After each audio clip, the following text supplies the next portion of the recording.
So we have different methods of delivery at the moment. We have traditional face-to-face environment in a room physically with people.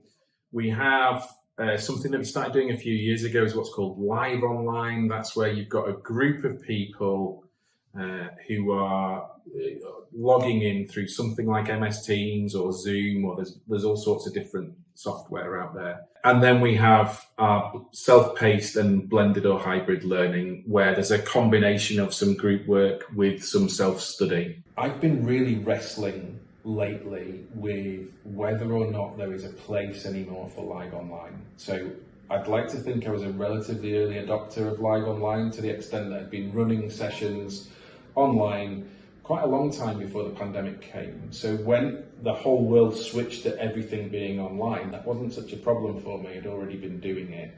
The thing that I've got an issue with is that typically, me included, training providers have done what they would do face-to-face online, and therefore often it's been a full day online, which can be broken down into smaller bite-sized chunks, can be spread across a number of days. But actually, a lot of the feedback that we get from customers is that they prefer to time box it. They prefer to just set aside a day, and they still see the benefits of the fact they're not having to travel somewhere, they're not incurring travel costs, and they can just set it aside. But I feel slightly uncomfortable that the experience that they're getting is not as good as it could be.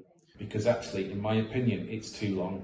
It's too long to be online. It's too long for the trainer to maintain engagement and to maintain energy and to deliver in an effective way.